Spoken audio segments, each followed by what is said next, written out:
A group of masked criminals drove through the city streets, laughing and joking as they prepared for their next job. They weren't nervous. This wasn't their first time.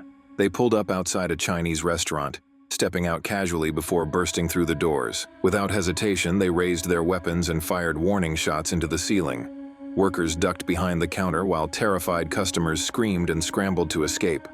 One woman ran toward the door, but a robber grabbed her, pushing her back inside. The gang quickly took control, pinning down workers and scaring off anyone who dared resist. The leader of the group marched to the counter, slamming his gun against the cash register. "Open it now," he barked at the owner. But there was barely any cash inside. His hands trembled as he begged them to spare his life. Frustrated, the robbers grew violent, knocking over tables and roughing up the workers. They shoved the customers into the kitchen, locking them inside before deciding to make their escape.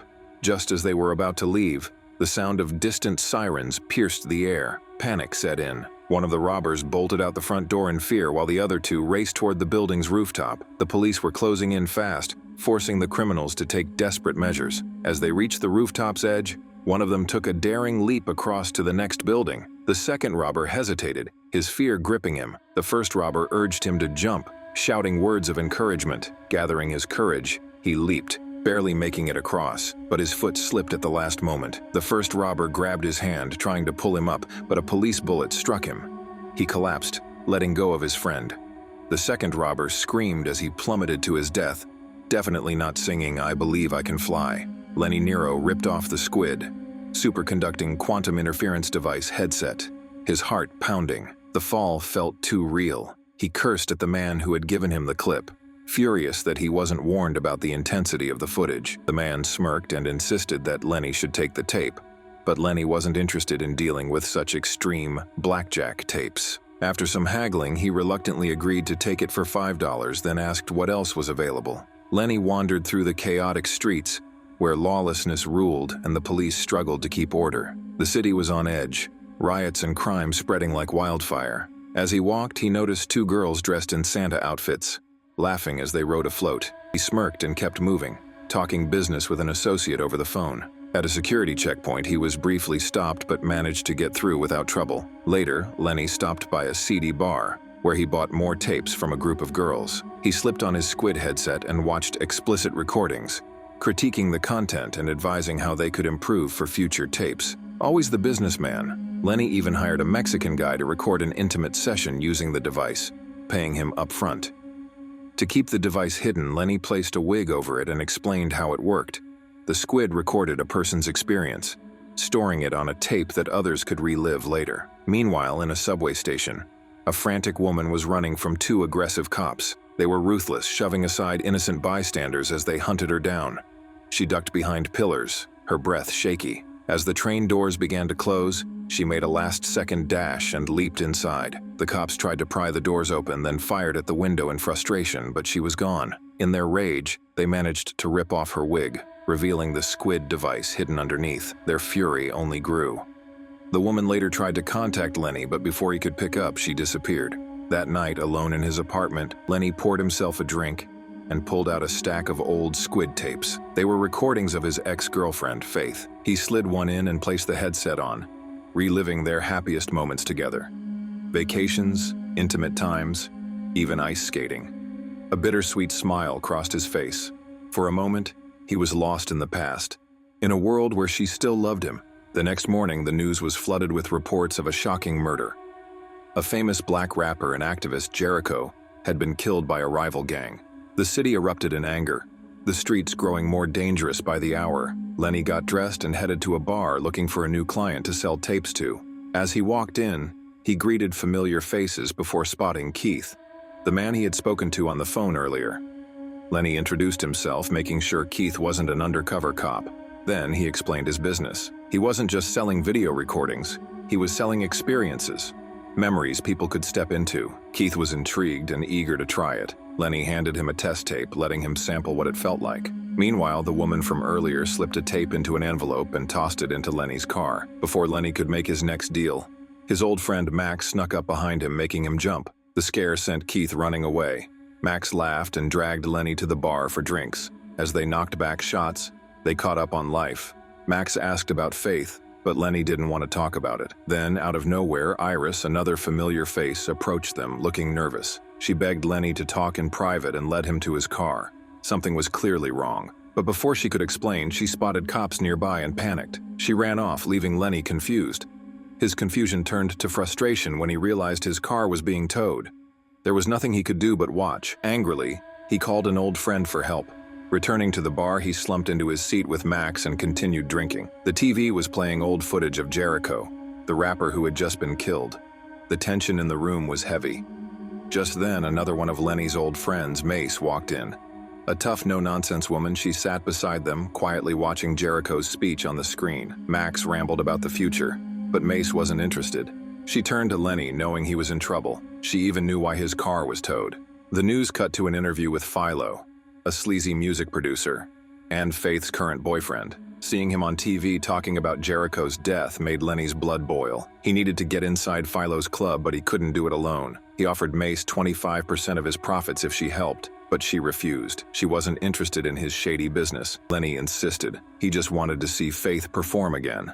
Mace sighed. She was tired and just wanted to finish her shift as a driver. Lenny knew he wasn't getting her help tonight. As they arrived at a hotel, Mace picked up her last client. Lenny stepped out and ran into an old cop he used to know. Smirking, he taunted him for still being a worthless piece of trash. Lenny had been making money selling tapes, but when he started dealing with Mace's customers, it set her off. Furious, she kicked him out of her car and started driving away. But Lenny wasn't one to give up so easily. He leaped onto her car and managed to slip back inside, trying to calm her down. It didn't work. Mace was already dealing with enough. Her rough life, a child to raise, and an ex-husband she couldn't shake. Eventually, she agreed to let Lenny sell tapes to her clients. But true to his nature, Lenny manipulated the situation. Instead of taking her planned route, he convinced her to drive him to Philo's pub, where Faith was performing. Mace, already irritated, dropped him off and left. Lenny wasn't exactly welcome at Philo's place, so he used a connection to sneak inside. The moment he stepped in, he saw Faith with Philo, and jealousy burned inside him. Trying to get some information, he asked Tick about Philo's new bodyguard. Gathering his courage, he approached Faith and Philo, but things went downhill fast. Philo mocked him, calling him a loser before throwing him out. The new bodyguard, a big and imposing man, tossed Lenny outside like trash. But Lenny, stubborn as ever, wasn't done yet. He broke a window and climbed back in. Making his way to the CCTV room, he met an old friend, a guy in a wheelchair who had been through his own struggles. Lenny handed him a squid tape as a gift for the new century, a recording of a perfect beach day filled with beautiful women, a cruel irony for a man who could never run again. In return, the friend handed Lenny an envelope with his name on it. While leaving, Lenny paused to watch Faith's performance, lost in old memories. Determined, he went backstage to talk to Faith about Iris, but Faith had no patience for him. She believed he was just making excuses to see her. Lenny warned her about Philo, insisting she should leave him, but Faith dismissed him, saying Philo was just paranoid and had Max following her everywhere. She screamed at Lenny, telling him it was over between them. Lenny left with a smirk, even as his heart ached. As he walked out, he ran into Max, who apologized, admitting he had taken the job to watch over Faith, not to spy on her, but to keep her safe. Lenny, touched by the sentiment, told Max to take care of her. Unfortunately, one of Philo's women spotted their conversation and wasted no time reporting it. Before Lenny could leave, Philo's bodyguard grabbed him and dragged him outside. Lenny tried talking his way out, even offering his fake Rolex. But the man wasn't interested. With one hard punch, he made it clear. This wasn't personal, just business. Lenny stumbled out of the pub, bruised and exhausted. Just as he reached the street, he spotted Mace and begged her for a ride. She let him crash in the back seat while she drove, talking about his reckless life. Lenny barely listened. Instead, he pulled out the tape he got from his crippled friend and played it. What he saw drained all the color from his face. The footage showed a man picking a lock, entering an apartment and slipping on a mask. Inside, a young woman spotted him, terror in her eyes. She tried to run, but he caught her, shocking her with a taser before handcuffing her to a bar. He tased her again, strapped a squid device to her head, then, horrifically, proceeded to assault her. When he was done, he strangled her to death. Finally, he removed the device from her lifeless body. As the car screeched to a stop, Lenny jumped out, gasping for air. Mace, alarmed, demanded to know what was going on. Struggling to find his voice, Lenny finally managed, "Iris is dead. She was raped and murdered, and I have the tape. They happened to be right outside the hotel where Iris had been killed." The FBI was already there, moving her body out. Without wasting another second, Mace and Lenny sped off to find Max. When they showed him the tape, even Max, who had seen a lot in his time, was shaken. He poured Lenny a shot of whiskey to calm him down. Max insisted they analyze the tape for clues, reminding Lenny that he used to be a cop. But Lenny, still in shock, couldn't think straight. Max forced him to focus. Mace, on the other hand, couldn't hold back her anger. She had always told Lenny that this business would lead him down a dark path, and now it had. She argued they should go to the cops, but Lenny refused. That only made Mace angrier. Max decided to check the forensic reports on Iris's body and promised to update Lenny. Before leaving, he warned him to keep moving. Whoever sent that tape wanted him involved, and that meant he was in danger too. Still shaken, Lenny went to Faith's apartment. Philo was there, strumming his guitar, making the whole situation feel surreal. Lenny warned Faith that she might be in danger and told her about Iris's murder. But Faith, confused and scared, told him to leave. Before he could say more, Philo stepped in, furious. He warned Lenny to stay away from Faith and had his men throw him out. As the elevator reached the ground floor, Lenny was met with Philo's goons, who wasted no time beating him senseless. A muscular woman delivered blow after blow, but just when it seemed Lenny wouldn't get up, Mace burst onto the scene. She fought them off like a force of nature, and with Lenny's help, they managed to take down the last man. Bruised and battered, Mace dragged Lenny back to her place to patch him up. While tending to his wounds, they talked about Iris and why someone would kill her. Mace pointed out that Iris had been terrified when she came to see Lenny. As she got up to leave, Lenny, aching all over, asked her to rub his sore shoulder. He ended up falling asleep on her lap, mumbling about her son. Mace, for all her tough talk, couldn't help but remember how Lenny had been there for her when she was at her lowest. The next morning, Lenny woke up to a call from Max. His voice was urgent. "Lenny, we have a problem. I found something on Faith." Lenny received another mysterious tape and quickly placed it in the squid device, watching intently. The footage sent shivers down his spine. It was the same masked person from the previous tape, sneaking into his house while he slept on the couch. But they didn't harm him. Instead, they simply stood there, watched him, and then left without a trace. Alarmed, Lenny grabbed his gun and searched every inch of his house but found nothing. Realizing he might be in serious danger, he rushed to Mace and told her to pack up. They needed to leave immediately. As they drove, Lenny explained everything to Mace, from the eerie tapes to the murder of Iris. They headed straight to Tick, showing him the tape of Iris's murder, hoping he could help. But Tick was just as confused. He examined the tape closely and realized something odd. The person in the footage was using the squid in a way that was completely different from normal. This wasn't just a recording, there was something more to it. Tick recalled that Iris wanted to give Lenny a tape, but Lenny never received one. Mace urged Lenny to think back carefully. That's when it hit him. Iris had hinted about his car the night she died. His car had been towed that night. Lenny and Mace rushed to the impound lot, hoping the tape was still there. After searching his car, Lenny finally found it, a tape hidden with a note from Iris.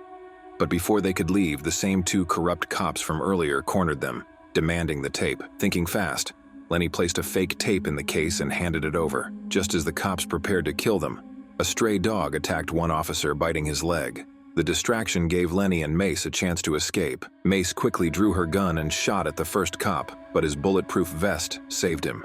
They sped off in Mace's car, but the cops weren't giving up. A high-speed chase began, bullets flying through the air. The cops managed to hit the car's tires, forcing Lenny and Mace to a stop, but their car was bulletproof, and the cops couldn't get inside. Desperate, the corrupt officers poured fuel around the car and set it on fire. With flames rising around them, Mace made a bold decision. She accelerated and drove straight into the water. The impact shook them, but they quickly made their way out through the trunk while the cops assumed they had drowned.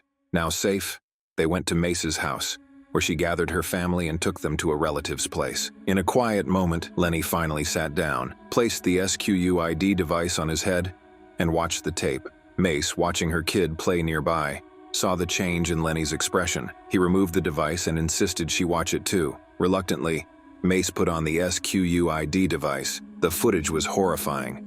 Jericho and his friends were driving when two cops stopped them. It was the same corrupt officers. Jericho, always defiant, taunted them, calling them out on their abuse of power. The officers lost patience and brutally kicked him.